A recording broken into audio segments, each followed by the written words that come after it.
Greetings to all of you.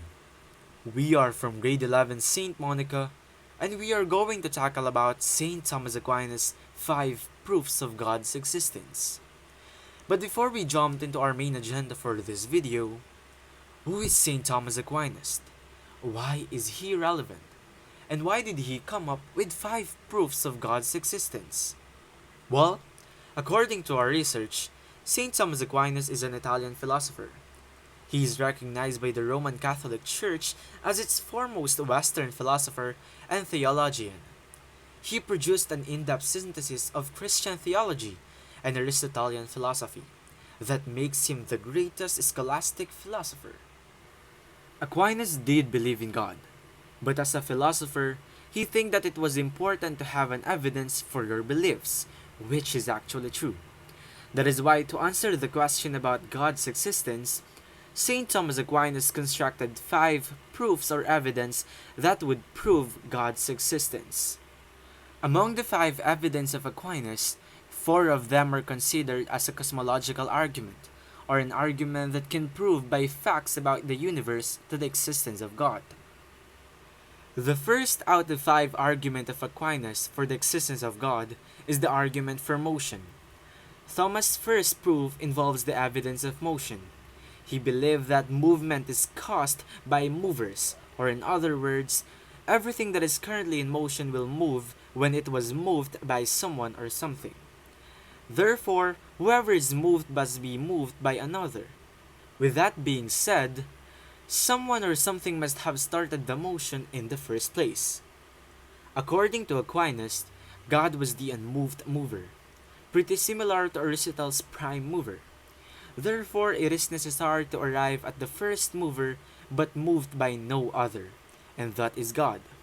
In conclusion, something had to first move or begin things in motion, or else nothing would be in motion at all. The second cosmological argument of Aquinas is the argument from causation. This argument says that anything that is caused has to be caused by something else, kinda similar with the argument from motion earlier. The main point here is that every effect has causes. With that being said, Aquinas attributed God as the first maker or the uncaused cause. God is not caused by other but itself. Well, he is definitely the first thing who started the series of cause and effect. The third argument is the argument from contingency. We have this term called contingent being, wherein someone or something either could have existed or not existed. And this argument focuses on something like that. It is taken by necessity and possible being or possibility. These are beings that can exist or not exist. An example of this are people or us human beings. There is a possibility for us that we do exist and could not have to. Most of the living things or creation in this world are possible beings, such as plants, animals, buildings, and many more. As Aquinas tells us, we cannot have a world where everything is contingent, because by that, it will all easily have never existed. That is why we needed to have a necessary being, an opposite of contingent being. It is someone that has always existed and cannot be non-existent, and that is God, the necessary being. The second to the last or the fourth argument is the argument from degrees, also known as the degrees of perfection argument. This argument focuses on being perfectional. There must be something flawless to which all else is evaluated in order for degrees of perfection to exist. It uses God as the measurement of all beings in terms of qualities. An example of this is God being the center of perfection. There is a big possibility that none of us human being is perfect just like God. The last and fifth argument is the argument of theological, also known as the intelligent design. It is the most popular even this day and among the 5 arguments of Aquinas. It was popularized several hundred of years after his time by William Paley.